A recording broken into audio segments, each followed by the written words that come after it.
Bases dropped on SDH PM. This is what travel looks like. Morning. Wow. Afternoon forecard. Yeah, it's been one of those. All right. So we got news to kind of talk about here for a little bit. It's a power hour. If it goes a little long, it goes a little long. Obviously, we'll be back at it again tomorrow morning, 9:05. And we will get into everything that we didn't get into this morning because I was in the Newark airport with the boss trying to get home.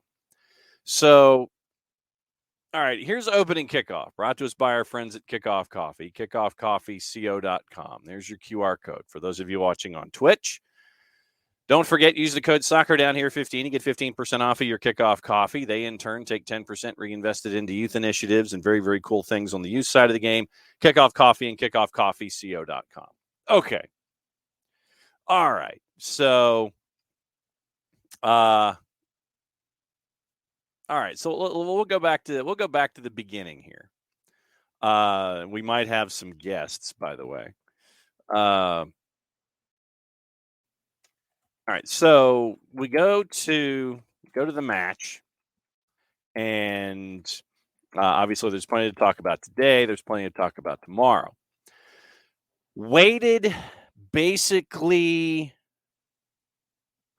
an hour to get an Uber to leave Harrison, New Jersey, and then got back to the hotel, got back in one piece, almost multiple pieces for someone who'd never been to Red Bull Arena before. And God bless the guy. So we get home late, and like I said, Emilio, we got today to talk about it. We got tomorrow to talk about it. This is whatever's on the table for an hour or so, and then we'll revisit it in the morning. So if folks want to catch up on watching, they can. So Sunday, we're supposed to leave at a decent hour, come home Sunday night, get home about 11 o'clock. But for those of you that were here in the Atlanta area, you know that it was out of control. Mother Nature, as always, is undefeated. And she pretty much stormed her way through the southeast, and then she also wanted to try to take some shots at the northeast too. Everything was getting backed up. Everything was getting short down. More evening D Graham, and so we get to the airport, and it ended up being 4 hours, I want to say. And you keep getting the delays, and the boss and I with the Triangle airliner that's based here in Atlanta, we end up with waiting about 4 hours, delay, and then we get, because everything had been pushed back to, like 11:30. We're getting home at like 2:15 in the morning. Then we get another notification saying that your flight has been postponed till 10:30 a.m. tomorrow. And at that note, we were just like, we were like, all right, we're getting out of here. We're getting a hotel. And we got a hotel, spent last night in Newark. Actually, technically, we were in East Rutherford. We were about an exit or two away from the Meadowland. Got in this morning. Plane was supposed to leave at 10:30. Then we leave at 10:30. Not so much. So we wait. We waited on the tarmac. It got pushed back to 11. Waited on the tarmac for an hour. Then left about noon and hung around on the tarmac a little more and got in like 2:30 on the ground. Came in at 3 and got back basically about an hour ago. And so as I'm watching things happen in the soccer world, which we'll get into as we go. And Bart Keeler joining us in just a sec to talk about a 1-1 draw and other things that are on Bart's mind. And so the adventure continued. Mr. Toad's wild ride officially ended at 4:30 this afternoon, getting back from Newark. So that's where we are. Since it is basically a power hour and John's out of his mind, let's go here.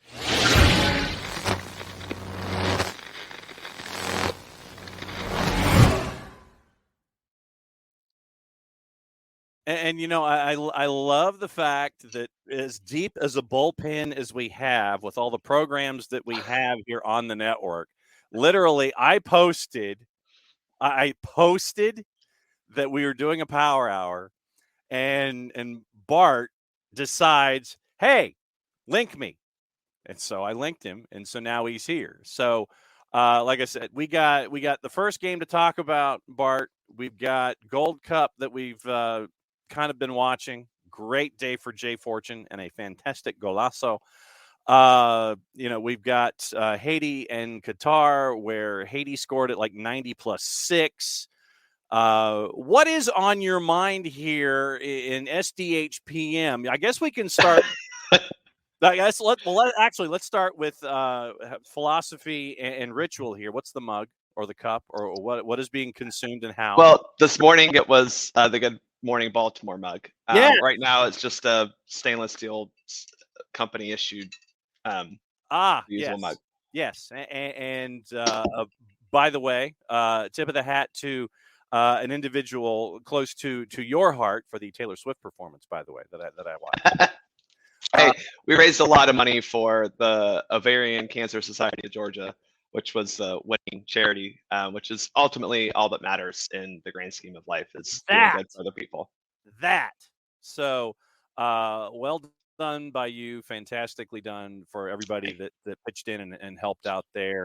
It was a great fun event.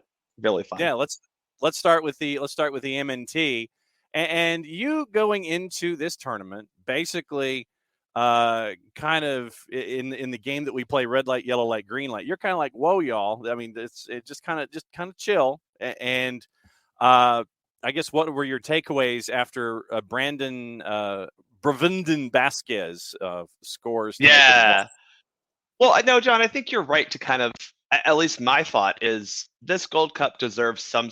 Fox apparently has zero desire to like frame this coverage of the Gold Cup. But as you know, framing is a very important piece of news presentation. And I think this Gold Cup, what? As a doing US fan, actual journalism and analysis, Bart? Come on, man. I have several textbooks about it. So I think you need to frame it a little bit with the idea that, this is absolutely not the best group of players that we could have put out. The unfortunate reality is it's not even the most exciting group that we could have got out of the kind of second and third choice. I think a lot of people would have preferred some, other names on it, which is fine.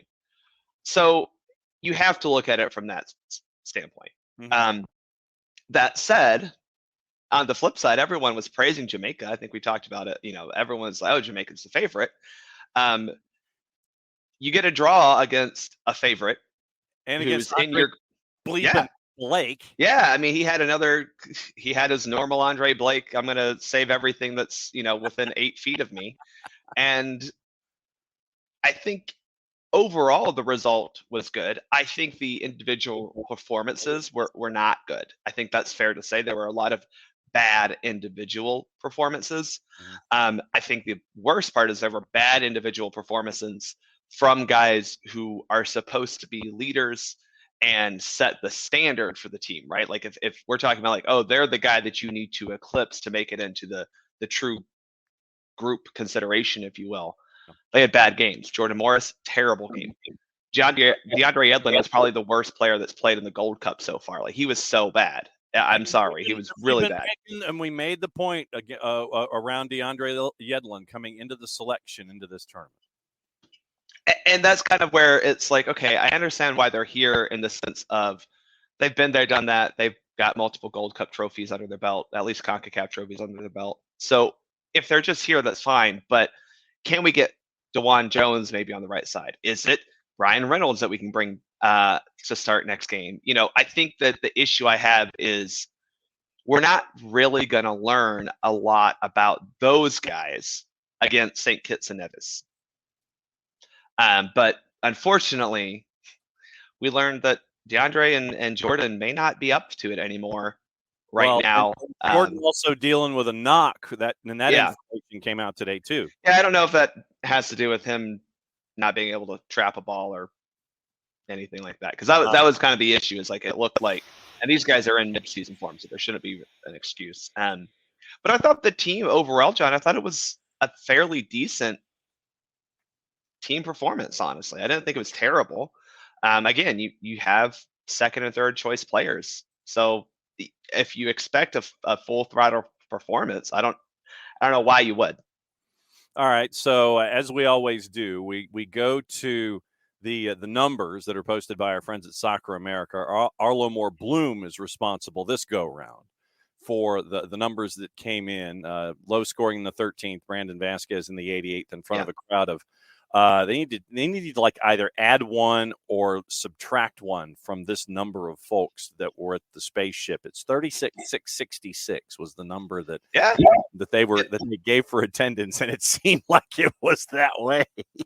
Yeah, it was. I mean, I think they didn't sell tickets to some of the upper deck sides, but it looked pretty well attended and was a pretty good U.S. crowd, so that's nice. All right, so Matt Turner gets a 7 once again. A saved a PK.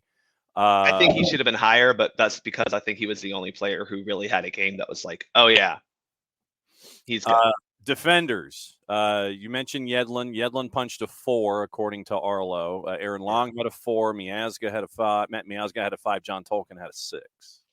Yeah, I thought Tolkien actually was one of the few players that, to me, proved that I would like to see more of him. Mm-hmm. And I think, again, that's the whole point of this crew of the Gold Cup players that we have is, do you deserve another look? Right. And I think, we said Yedlin, no, but I thought that Tolkien, he did. I thought he was a pretty decent left back. Midfielders, Aiden Morris, Alan Senora each got 4s. James Sands punched a 5. Yeah, that midfield was rough. I think Aiden Morris, there's been a lot of hype around him. And I don't think it's undeserved. I think he's been very good for Columbus and MLS. It hasn't been great in any showing for the U.S. yet.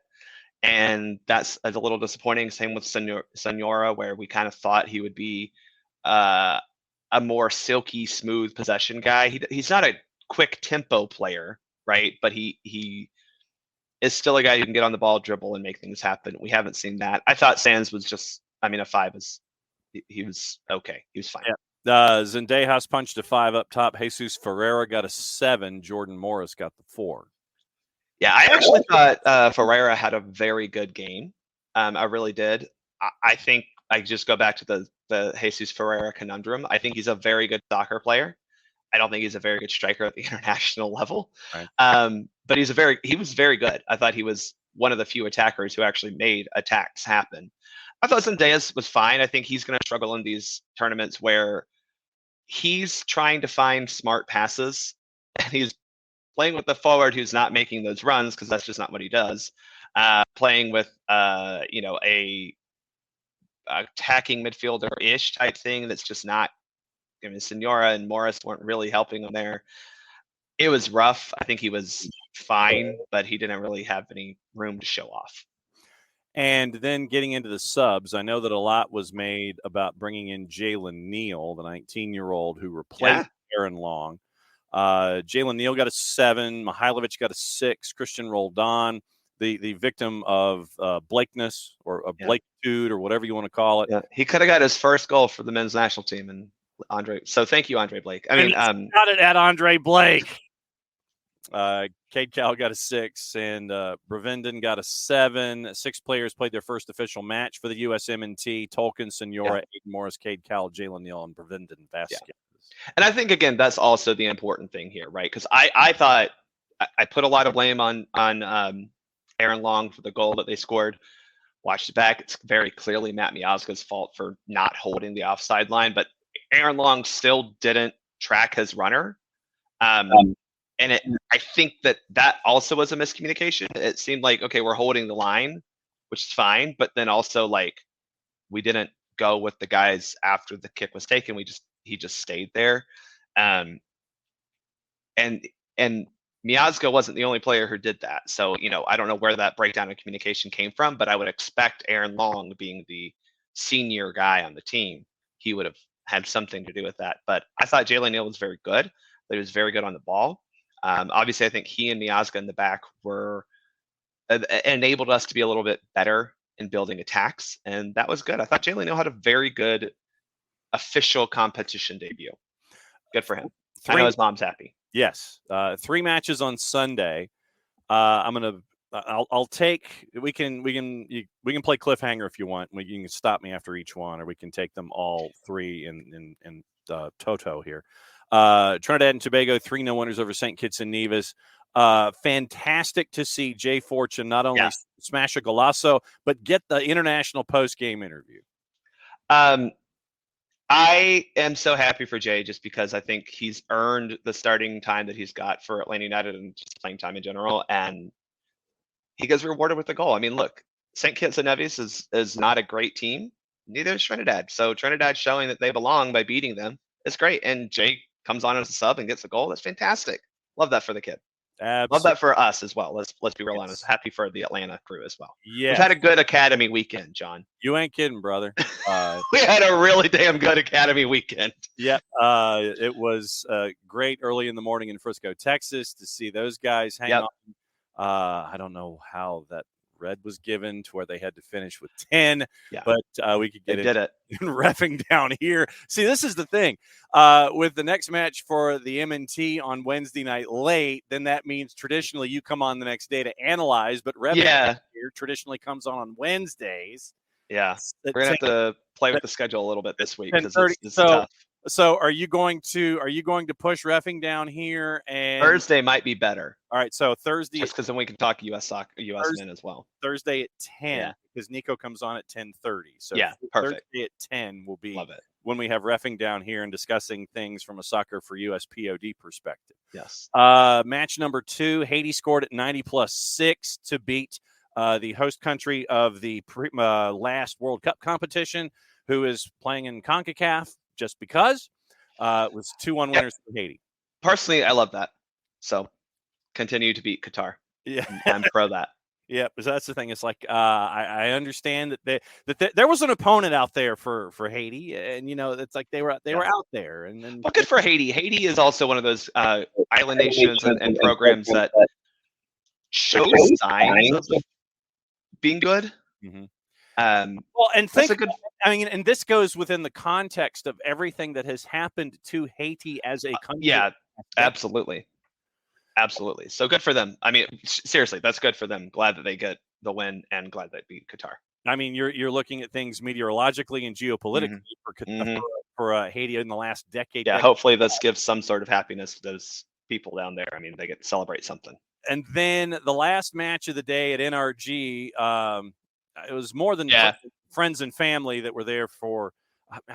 You wish that you'd play something like Haiti and the nation that they played maybe at Shell Energy, but considering the heat index, 440. So now with Mexico beating Honduras 4-0, let me guess. The narrative is now in some circles, El Tri is back. Yeah, I mean, that's what I imagine, because if some folks are carrying water for folks when it comes to national coverage, you've got to have some folks who will sit there and say, El Tri is back, strong performance against the Honduran side, woo. I mean, it was. I think, if anything, I would just say this is the performance you would expect. I don't think this is like anything special. And I think maybe this is more of an indictment of Coca, kind of a clear indication that the players just weren't buying what he was selling. And the folks in charge of Liga MX that are currently running the Fed and who's going to be But I mean, look, that lineup wasn't much different than what they played against us. So I mean, maybe it's also the players going, "Oh crap, we actually should play better." I feel that Mexico's talent level is still very down, and they have always had the advantage of talent, technical talent, and physical ferociousness against a lot of teams. Unfortunately, now for them, the U.S. has more talent, and they're not able to match up with us physically until they just kick the crap out of us. So, I don't know if they're back. I think they took care of business. Congratulations. But look, y'all have been together for a whole month, so you should be able to play with each other right now. Eltree is back. Yeah. Finger pistols, the whole thing. I mean, legitimately, that's be careful. They might shoot. Be careful, John. They'll shoot their eye out. In some circles, let's get the BB gun. Yeah. But I anticipate in some circles you get a big result like that, then you're going to they're back. That's why I brought in the finger pistols into the discussion. Tonight it is 2 matches, both of them. I'm just going to go ahead and say start times permitting Mother Nature's allowances. Yo, speaking of that Trinidad, listen, I know Atlanta gets crap for our turf all the time. What in the Miami? Mm-hmm. That you live your stadium is built in hurricane country. You should have a better drainage system than that. And it was, I was watching. I was like, it was bad. I mean, the ball was stopping while people were dribbling. Whew. Anyway, sorry. We've seen stuff like that tonight. Mother Nature permitting 6:30, and they say 6:30 and 8:30. I mean, legitimately, you're not just going to kick folks off at 8:30 and go, it's like, or at 8:20 and go 10 minutes later. You're gonna, no, it's probably going to be more like 6:30 and 9. Yeah, but they post it. It gives your TV partners room to sit there and flap their gums for a little bit. El Salvador and Martinique. El Salvador in your juice boxes is a -156. Your draw is a +256. Martinique to win is a +478. This is a big one for El Salvador. They need a sizable win because the other 2 teams in this group are pretty good and are, I would say, better than El Salvador. So that next game is the marquee one, though. Woo! Costa Rica, Panama. 30 minutes after the conclusion of match number 1 is how we'll phrase it. Yeah. Not 8:30. I'm sorry. Listen, if you want to watch a soccer match tonight, 9:00, this is the one to watch. Seriously, this is going to be fun. Panama, I mean, I think they had a disappointing CONCACAF Nations League finals, but the fact that they got there probably signals to their team that they're good enough, they belong. Costa Rica's in that generational turnover that I still think they have some really good players in that younger generation that haven't quite been polished enough. Let's see if this becomes that night, because Panama too had some very good young talent at the Nations League finals. It's just, it's obvious where the tiers are in CONCACAF. This is the battle for that second tier. El Salvador is in that mix as well. So that's kind of the cool thing about this group is Martinique, look, put them aside, but the El Salvador, Costa Rica, Panama, that battle for the top 2 spots in this group is going to be bloody. Because all 3 of them are battling, especially during this 2026 cycle. They all 3 see a World Cup spot. This is going to be fun. And so that's what you're staring at with that one. The juice box is on the late game. Costa Rica to win is a +245. Your draw is a +92, and Panama is a +131. Yeah. I think I still like Costa Rica to win. I still think they're a better overall team. But, Panama's been very impressive. I think it's just impressive they got to the Nations League finals. They've done very well since that World Cup qualifying cycle ended. So that's what you're staring at. And in between the time that Bart is here with us for SDH PM and the time that he returns on Thursday morning. So today is Monday.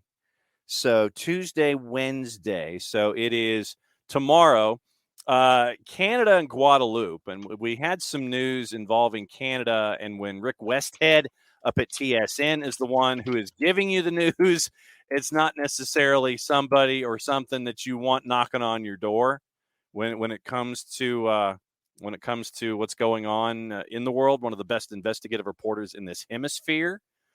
Earlier today, Rick Westhead from TSN.ca Canada Soccer's finances have worsened to the point that both senior national teams may not play in international windows this fall, and the organization may eventually need to contemplate filing for bankruptcy protection. Interim General Secretary Jason DeVos said in an interview with TSN.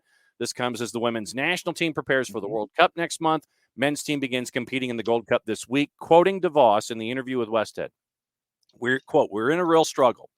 It's not imminent, but we need to explore what bankruptcy entails and how it might affect our organization.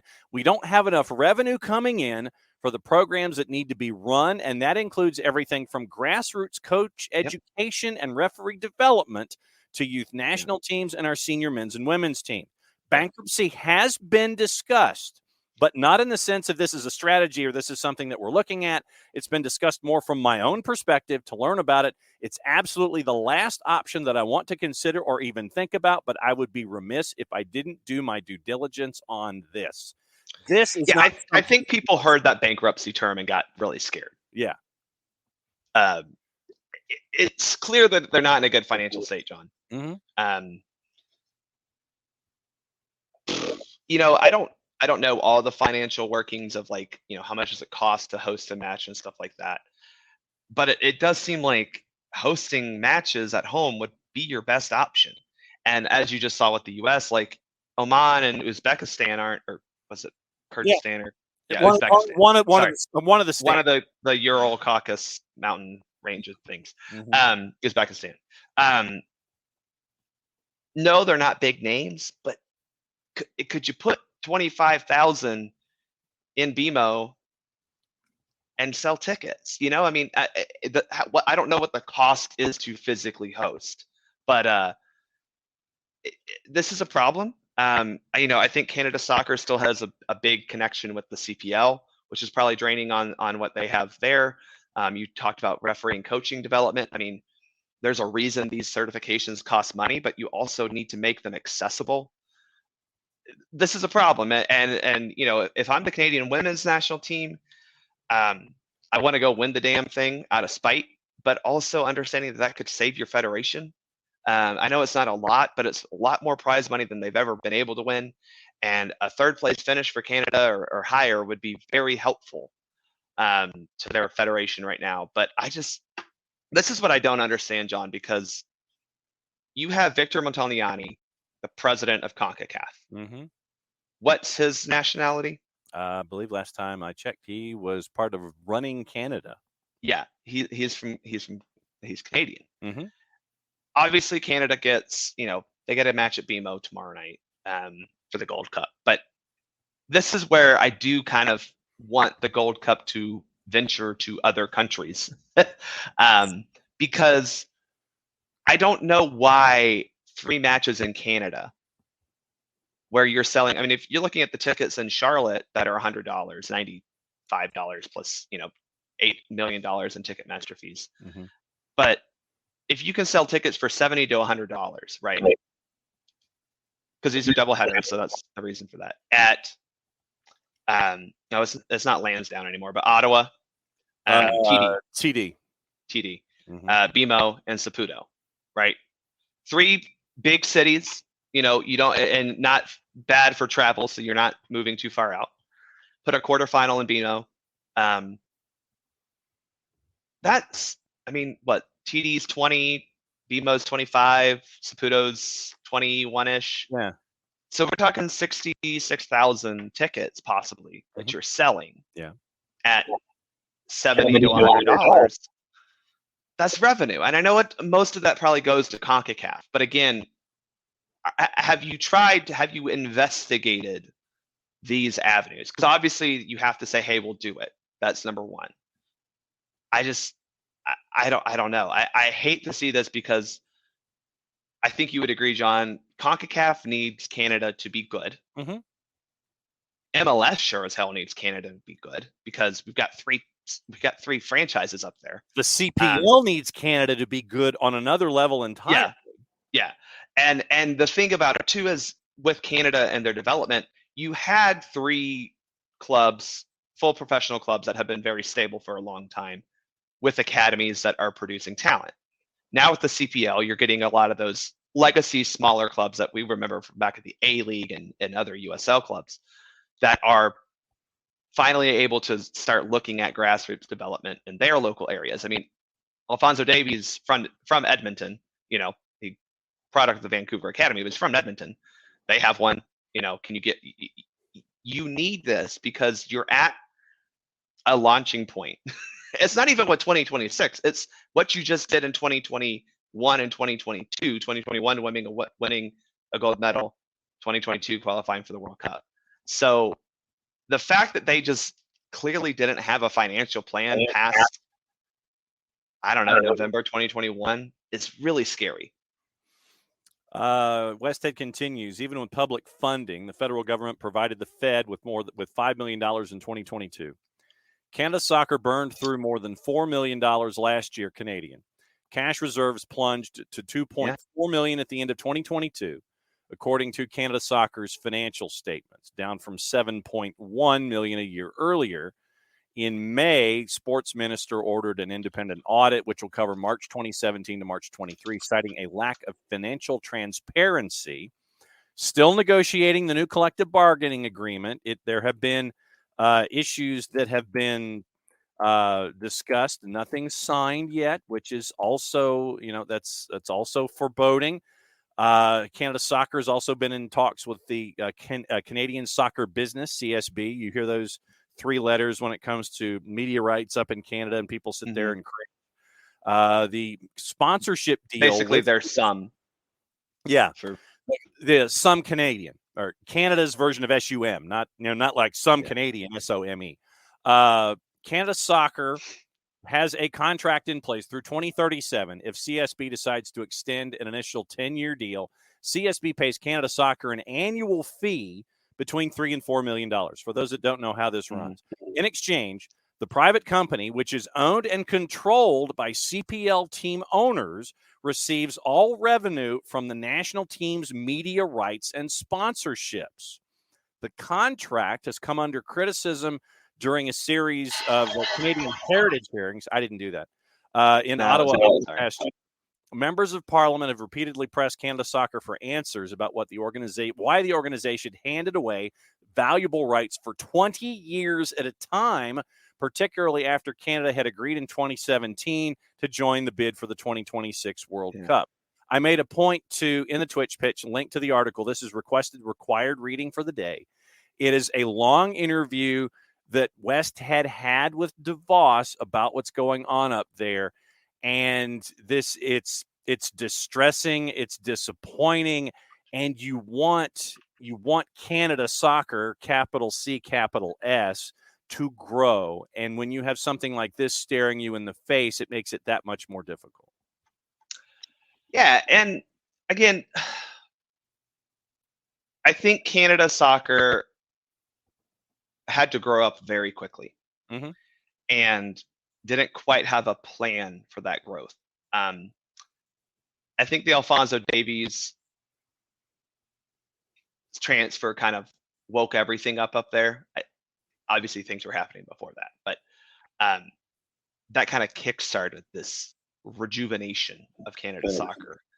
And you add on top of that the long-term success the Canadian women's team has had.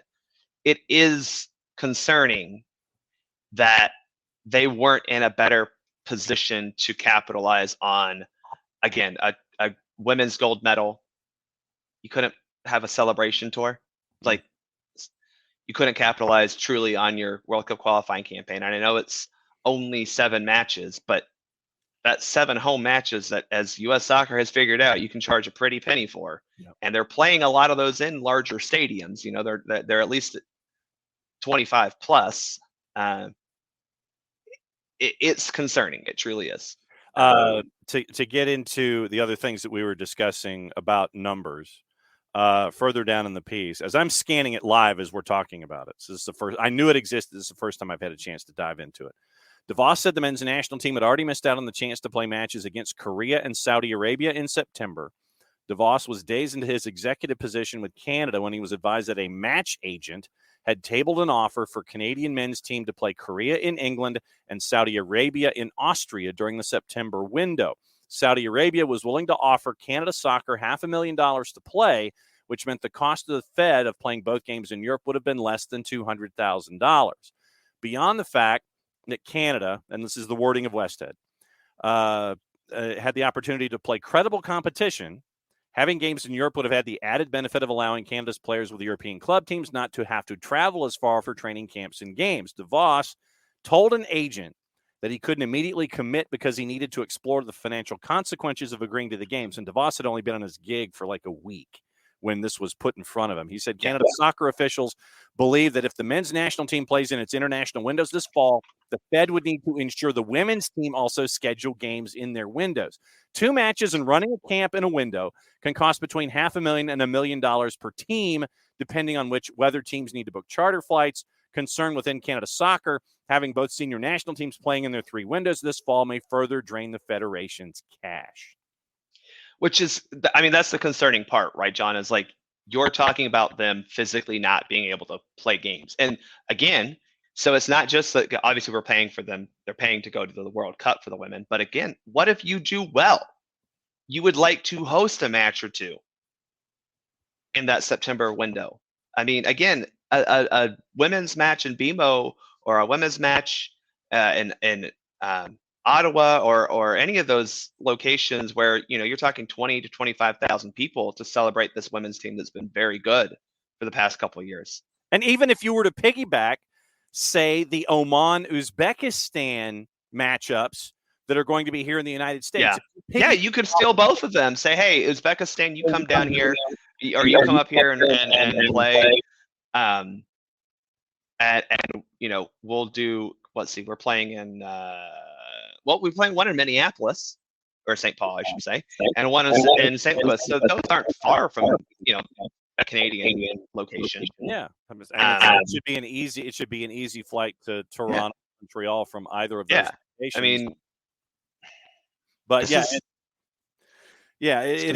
it is frustrating. And Westhead actually did say that one match agent who asked not to be identified, citing the confidentiality of match fees and negotiations, said that the men's team could schedule games in September in the U.S. against Oman and Uzbekistan, respectively. Yeah, I'm wondering what that option looks like, too, because how much of that would they pay for? How much would they get back? I mean, again, that's the thing. You got to get money. Yeah. You got to figure out how to get this revenue. So if you can charge $50 a ticket, that's, you know. So like I said, in the Twitch pitch, I have put this article. It's required requested reading for the day. Rick Westhead. I would recommend for those of you on social media to at least follow Rick, if not set up your notifications for all of the quality work that he does. But yeah, it's a concerning thing, and that was why I wanted to bring this up with Bart when it crossed over the table this morning. Canada, obviously a big favorite tomorrow against Guadeloupe at a -909. Guadeloupe is almost a +2,000 to win. Guatemala, Cuba is your nightcap tomorrow. Guatemala is a -250. Your draw is a +322. Cuba is just under a +780. Then on Wednesday, the late night for Bart and for the rest of us, St. Kitts and Nevis, by the way. Okay, here you go, Bart. Here's your guess. What is St. Kitts and Nevis to win against the United States in the juice boxes? What do you think it is? 1,200. Multiply that by 4. Plus 4,700 right now. Go put $5 on St. Kitts like now. Why not? Your draw is a +2,160. Perfect. Just put $5 on a draw. Put $5 on a win. That's you know, you can. That's a good bet right there. Yep. Man. And your early one in the midweek, Jamaica, Trinidad, and Tobago. So it's J Fortune watch early on Wednesday. Jamaica's a -270. TNT is a +742. We're gonna have to see from Jamaica in that game if they're for real, right? I think they played a pretty decent game against the U.S., but the U.S. still outplayed them in large stretches of that game. And a lot has been made about the Canadian attack and how they have all these Premier League players up there. People, again, forget that you've still got a guy from Phoenix Rising in that midfield. You know, you still got guys from USL in the back line. And I'm not besmirching any USL player. That's not my point here. I'm just saying there is a gap, a wide breadth of from good to bad on that roster. But yeah, I think that is going to be big for Jamaica because obviously Trinidad leading the group, plus 3 goal differential, plus 3 on points. But the U.S. should be very comfortable with St. Kitts. But I'm not joking. If you can go put money on them, like go do that, because if you put $2 down, like goodness gracious, you get the draw option. You put 5. You got to give me like a cut for my Australia trip. But there you go. By the way, I imagine that you have a meal to prepare. Getting ready soon. Tell everybody once again about the 21st before you go. Yeah, so July 21st is the first U.S. women's game in this summer's World Cup. They play Vietnam, and we'll be having a big old party out at Wild Heaven West End. The party will start at 7 p.m. The game starts at 9, and that should be 9 o'clock. That's a FIFA time, not a Fox or CONCACAF time. Bye, Abby. We will be there we got multiple rooms, just like we did the last time around. John, Jason, and others will be there. We have a VIP viewing option and a kind of a smaller, more enclosed space where you'll actually be able to sit. You'll be able to sit. You'll be able to have quicker access to both drink and food. So those 2 things are probably worth it if you have anyone beyond yourself going. But we'll have the big all open space out in the big room, the garden room out back as well. So yeah, we'd love. I mean, look, the garden room party part is free. The VIP part is $25. That includes a free beer. And I think it would. Look, we had a great time in November. Mm-hmm. I don't want to guarantee, but I am very confident that we will have more fun for this one because there'll be goals scored. Yeah. Which was the one thing we were missing back in November was a goal. I am very confident the U.S. women will have no problem scoring it against Vietnam. Yeah. All right. So then let me ask you this. Let's do some air traffic control right here. So didn't you just do that today, John? I wish I did. I'd have gotten out of here. Gotten out of here sooner.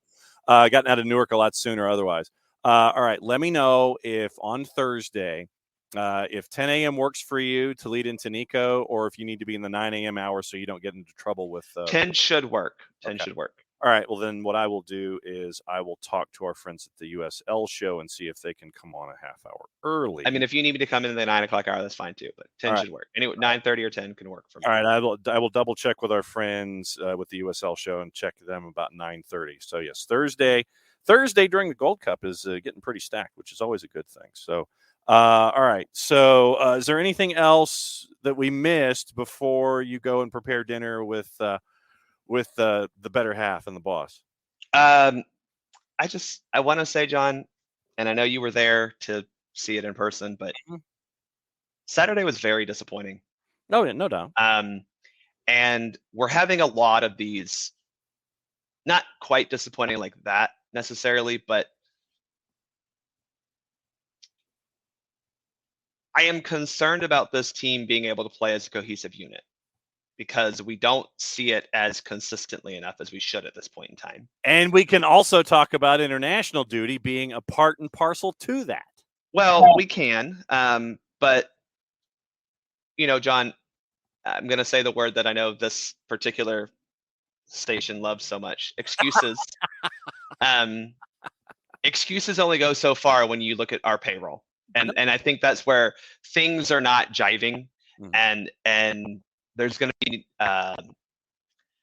when there are players on the field who contribute time and time again to bad performances, who are getting paid a lot of money and do not contribute what someone getting paid that type of money should be contributing,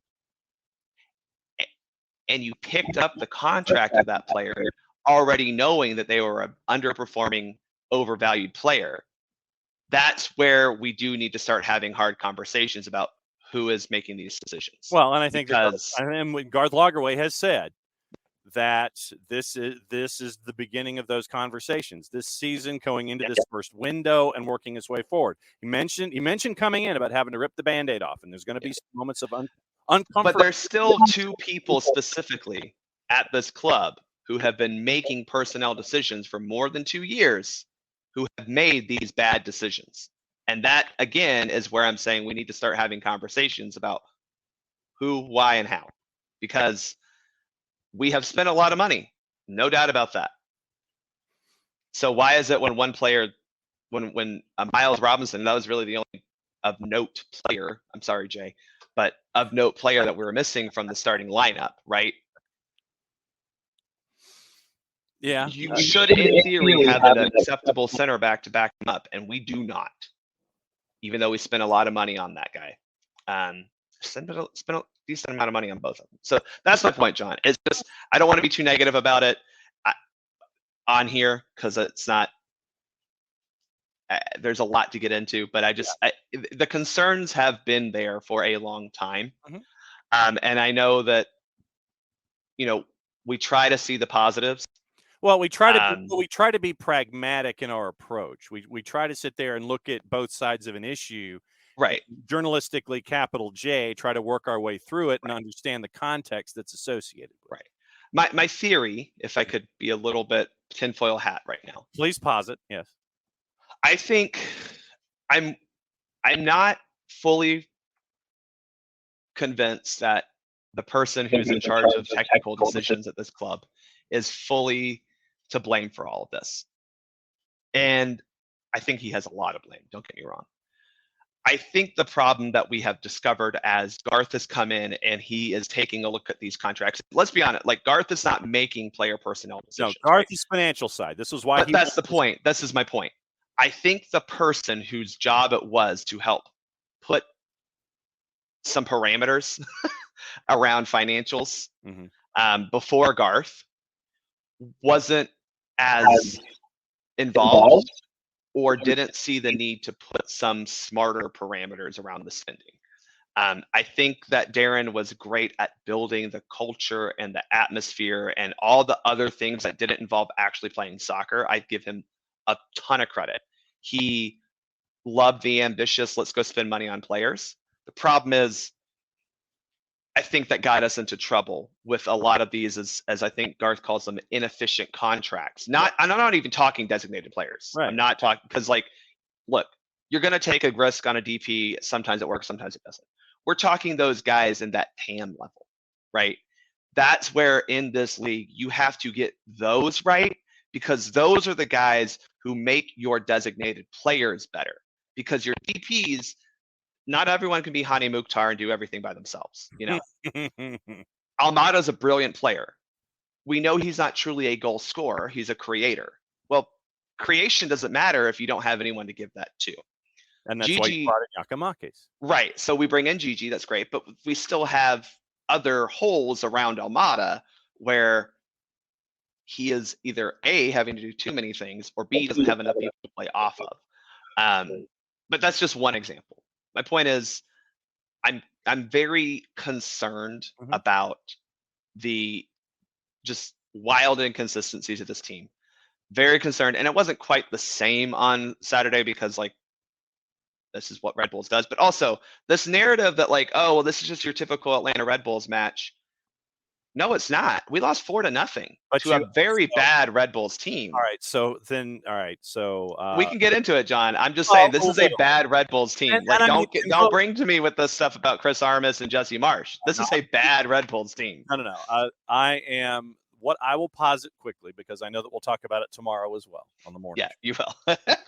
And it's like I wanted folks to try to start thinking about things today. We'll talk about it again in the morning. The first 2 goals were defensive mistakes, and goals 3 and 4 were while you were chasing, and they were both deflections off of shots on target that went past Brad Gazan. And so that's why I look at the first 2 as defensive mistakes. You're chasing, and whatever happens after that point, especially as you're going up against Red Bulls, who are more than happy starting in the 55th minute when they've got a lead to sit there and be like Al Chervik and Caddyshack on the tee and, lay down and, you're injured, and then you walk off. It is some of the most visually unappealing soccer imaginable. And that's why there's 8,000, literally. It's a good thing that we haven't seen this before, right? Yeah. It is. and the fact that we won't, maybe see it on Saturday afternoon. But the second that literally Red Bulls have a lead, they'll pack it in. No question about it. We know this. And it's like a line of 17. And then they'll go down and get hurt and go, my elbow and my arm and everything. But I look at it, like I said, Bart, I look at it from two separate perspectives. I look at the first two goals as defensive mistakes, and then I look at 3 and 4 as your chasing and deflections and stuff like that. So it's fair to say that we can get rid of the fact that we lost 4-0. We still lost badly to a bad Red Bulls team and looked bad while playing the soccer game. So again, that's the concern. This team, and I understand, I've been told many, many times that it is impossible to win on the road in MLS. It is impossible. No MLS team has ever won on the road, apparently. Well, the conversion rate for wins is 2 out of about every 7. Yeah, I get it. Why the hell can't we we've played more than 7 road games. We have 1 win against a terrible, terrible Charlotte team. Mm-hmm. Terrible. At some point, we got to hold people accountable for not getting actual wins on the road, because we keep dropping points at home because we do stupid shit like giving up goals in the first minute. There's the explicit rating. It's 6:30. We're in prime time or something right now.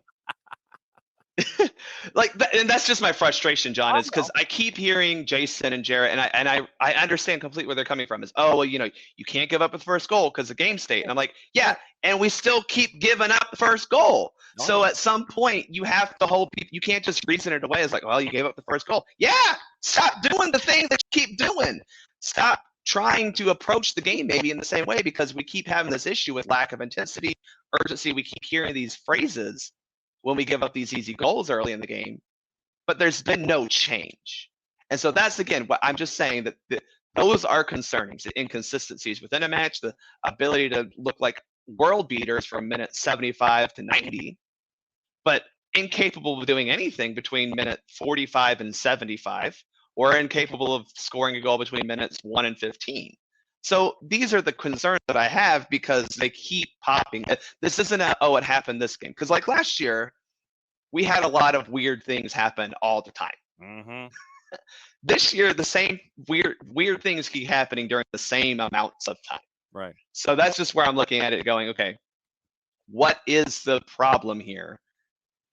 It comes a lot down to the physical players on the field, but I am starting to have to question the person deploying the team and guiding this team and going, why do we keep seeing these same issues?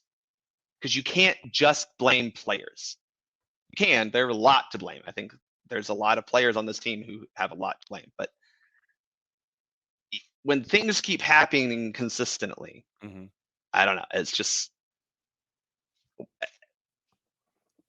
we have to hold people accountable. And I understand, we're in a playoff spot. Okay, great. We're not close to a home playoff spot. We keep dropping points at home. So why does a home playoff spot even matter? We keep dropping points because we give up goals in the first 2 minutes. Just past the halfway point of the season, Bart. Come on now. Just saying. I know. I'm just saying. I know you are. Someone has to ask those questions in the negative context, because we can give reasons as to why this team is still good. And this team very well, after this transfer window, especially, and once Mateo Rossetto is no longer playing for Atlanta United, this team could make a run for MLS Cup, for sure.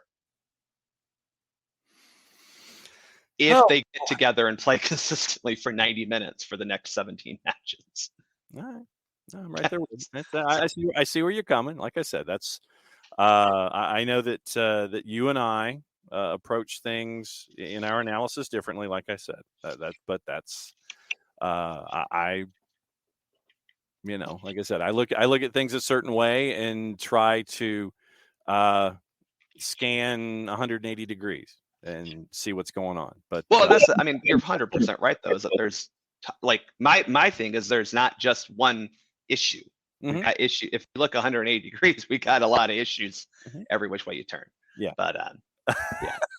By the way, Bam, I need recommendations on restaurants in the Australia vicinity.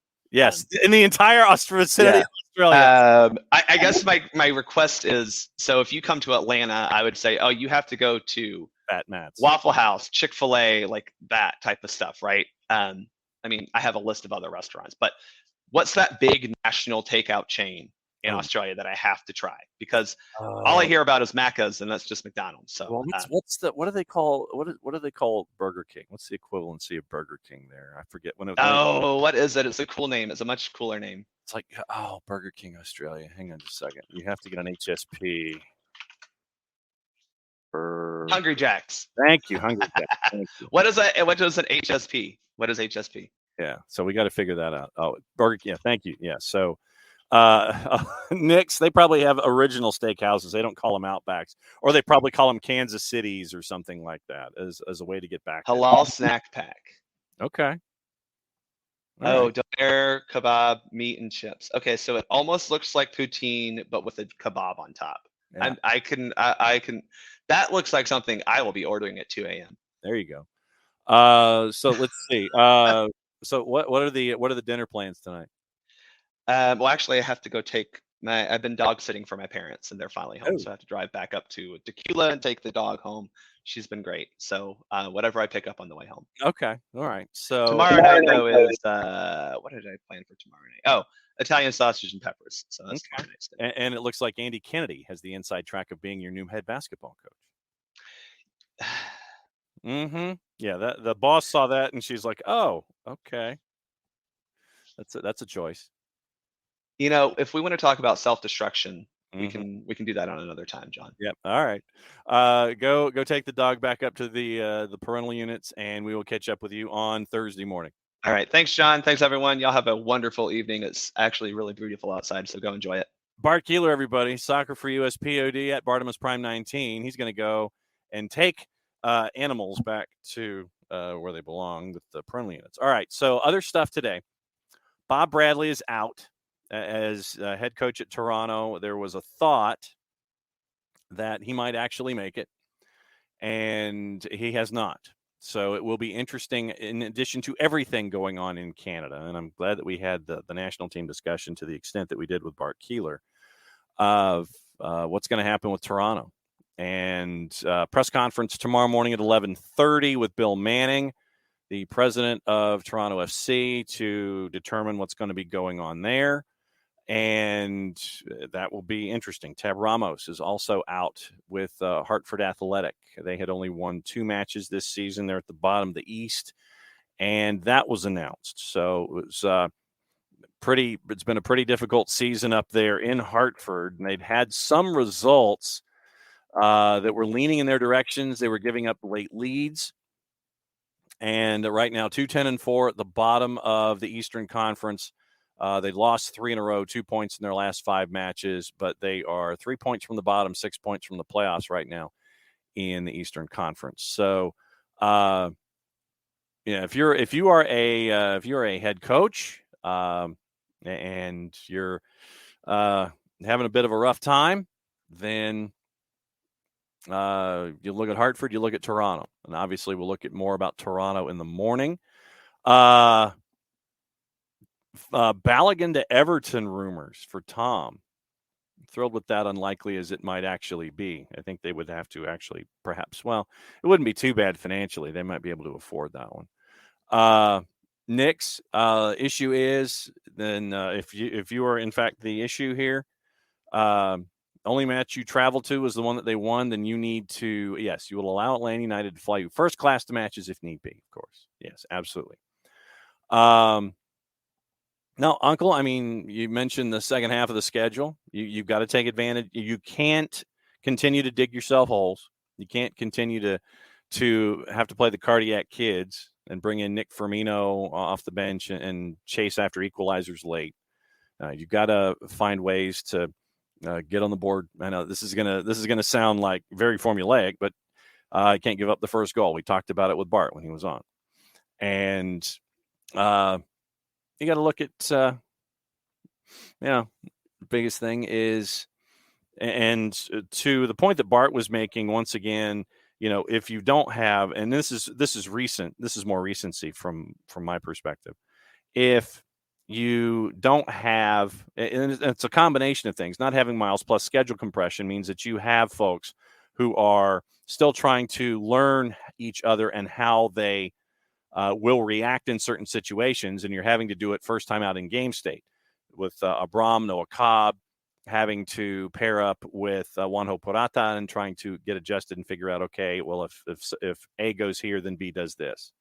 And so you're having to kind of learn this stuff on the fly. And so you have moments like we've had in games since Miles has been away on international duty. So, but that's that's the biggest thing here is look at can't do all the things they just know, and that's they can't continue to do the things that they do. You can't get behind. You can't. And once again, it goes into the discussion we had about winning on the road.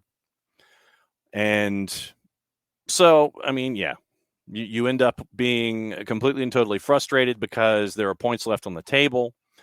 The halfway point of the season, Atlanta United, I think they had the third most points that they'd ever had in franchise history. Yes, I know that they've lost points on the board since in home matches, but have a chance against Philadelphia. No Andre Blake, no Damian Lowe. They're away on Gold Cup duty, so you will have Joe Bendick in net. And the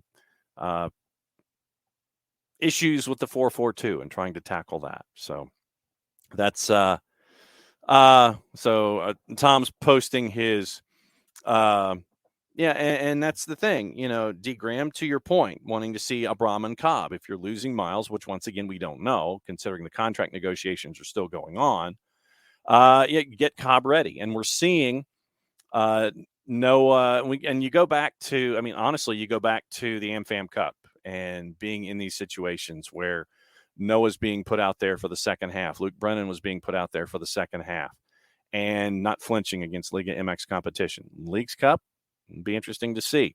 I know that there was a discussion about Nicholas Firmino, and you would have to find a way to sign him to a first team deal. And that is trying to find a roster spot and all of those kinds of things. So you've got to try and figure out if that would work within your framework of players and supplementals and things like that. So this is where the roster juggling comes into play. And fantastic work from Nicholas Firmino. Now that we're talking about it, obviously, Bart was mentioning how the weekend was. And so obviously the week for Nick Firmino started out this way. Joel, 1v1 with O'Toole. Joel into the 18 to Lennon. Lennon pops it back, top of the 6, headed on, and in! Goal! Goal! Goal! And it's Nick Firmino! Firmino, the magic man from Atlanta United 2, rescues the first team tonight at the Benz, 2-2. All right, so that happened last week, and that gets us ready for Philadelphia coming up in short order. They're the 4 o'clock game, so it's 4:25 kick on Saturday afternoon on Big Fox. Last night, for those of you that missed it, the full game is available for you on the SDH network, and it is available, in full. We'll give you highlights and things like that. Atlanta United 2 now is in an off week. What is this off week that you're talking about? No match this weekend, which will help out possibly in trying to figure out what your game day 20 is going to look like. Game day 21 going up against Philadelphia Union. So NYCFC2 comes to town. Game was pushed back because of weather, and NYCFC2 jumped on Atlanta United 2-0. But then Johnny Vial comes in with 35 to go, sets up a penalty call. Jackson Conway converts it to make it 2-1. Aiden McFadden hits an absolute rocket to make it 2-2. And then mama, here comes that man again, courtesy of Jason and Jared on the call on the SDH network. Just gives it away. Right to Brennan. Brennan. Through ball to Vial. Vial, top of the 18. Closed down. Blocked back to Firmino. Shot. Goal! Goal! Goal! Nick Firmino! 9th goal of the season. Atlanta United 2. All the way back from 2 down to go up 3-2. And if you thought that was enough, then 15 minutes later, I want to say, no, that was not enough.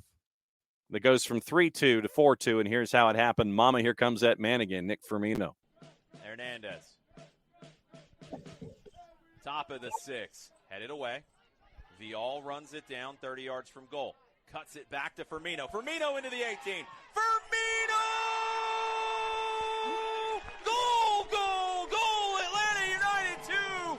10 on the year for the Magic Man, Nick Firmino. I don't know how many goals he's going to score in a given week, but I'll take that from Nick Firmino. Yeah, no doubt about it. So Nick Firmino with a brace, 2 in 15 minutes. Atlanta United 2 comes all the way back from 2-0 down to win 4-2. Big win for the Twos up at the Fraction. And a shout out to all of you that hung out there and stayed late.